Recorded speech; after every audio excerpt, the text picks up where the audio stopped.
एक समय की बात है, एक छोटे से गांव में एक किसान दंपत्ति रहते थे।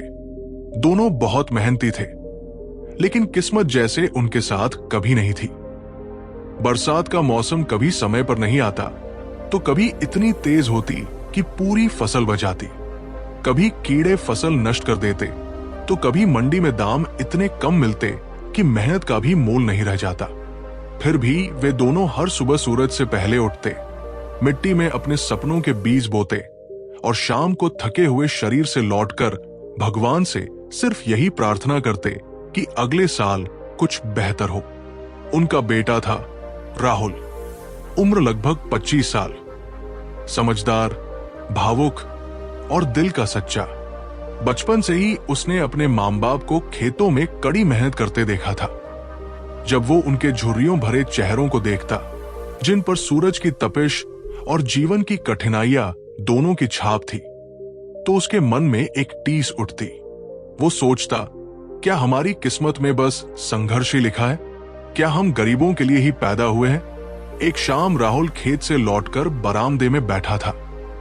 हवा में धूल थी और आसमान पर बादल मंडरा रहे थे।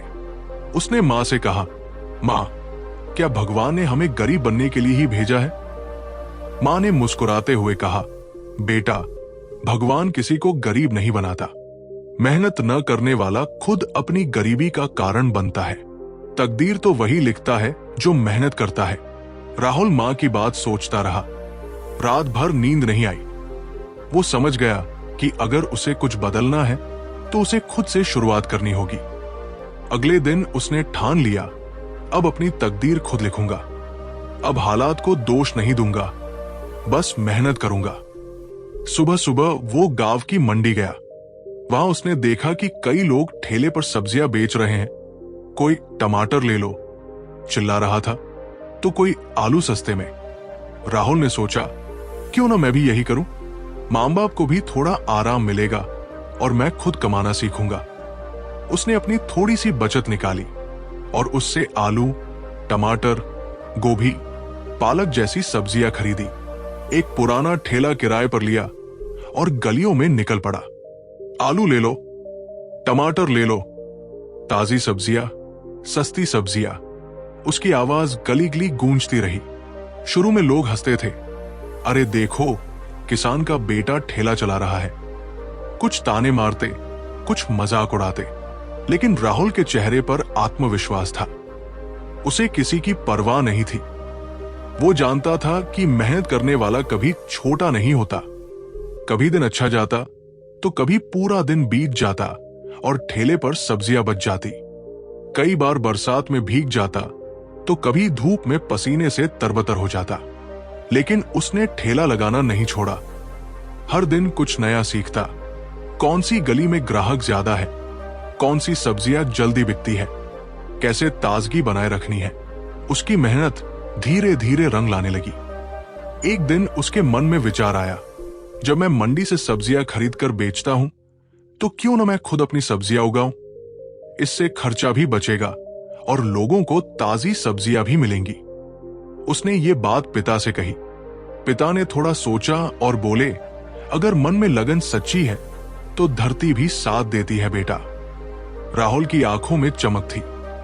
उसने खेत में काम शुरू किया। पुराने औजार निकाले, जमीन जोती, बीज बोए, पानी दिया। सुबह से शाम तक वो खेत में लगा रहता। कभी सूरज की तपिश झेलता, कभी बरसात में भीगता, पर उसके मन में बस एक ही बात थी, मैं अपनी तकदीर खुद बनाऊंगा। कुछ महीनों बाद उसकी मेहनत रंग लाई। खेतों में हरे पौधे झूमने लगे, ताजे टमाटर लाल होकर लटकने लगे और आलू की फसल तैयार थी। राहुल ने बिना रासायनिक खाद या दवा के खेती की थी। वो कहता, जमीन को जहर नहीं दूंगा। जैसे मां हमें खाना देती है, वैसे ही धरती भी हमें जीवन देती है। धीरे धीरे गांव में उसकी सब्जियों की चर्चा होने लगी। लोग कहते, राहुल की सब्जियां सबसे ताजी और शुद्ध है।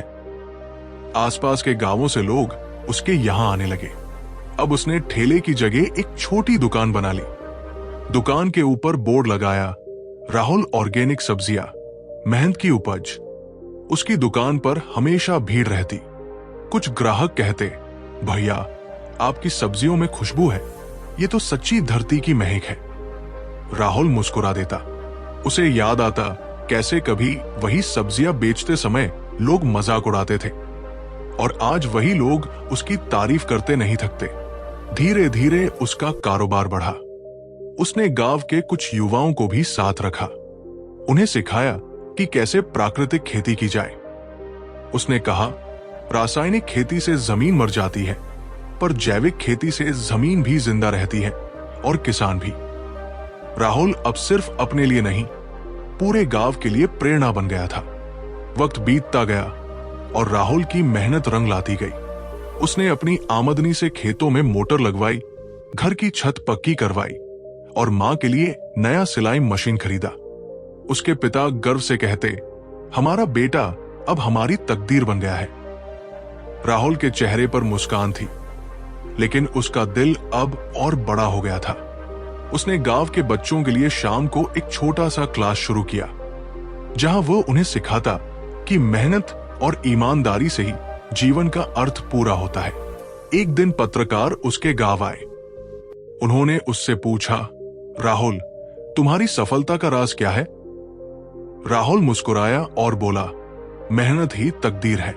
जो अपने पसीने से धरती सींचता है, उसकी किस्मत कभी सूख नहीं सकती। उसकी बातें पूरे गांव में गूंज उठीं।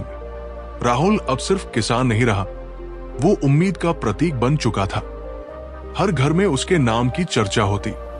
छोटे किसान उसके पास सलाह लेने आते।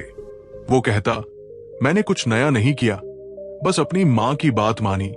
मेहनत करने वाला कभी गरीब नहीं रहता। दोस्तों, राहुल की कहानी हमें यही सिखाती है, तकदीर लिखने वाला कोई और नहीं, हम खुद हैं। अगर हालात मुश्किल है तो ये मत समझो कि भगवान तुम्हारे खिलाफ है, समझो कि भगवान तुम्हें मजबूत बना रहा है। जो इंसान अपने सपनों के लिए पसीना बहाता है, दुनिया की कोई ताकत उसे रोक नहीं सकती। इसलिए याद रखो, अपनी तकदीर खुद लिखो, क्योंकि मेहनत करने वाले के हाथ ही उसकी असली कलम है और पसीना उसकी स्याही। दोस्तों, अगर कहानी पसंद आई तो इसे लाइक करें, शेयर करें और चैनल सब्सक्राइब करना न भूलें।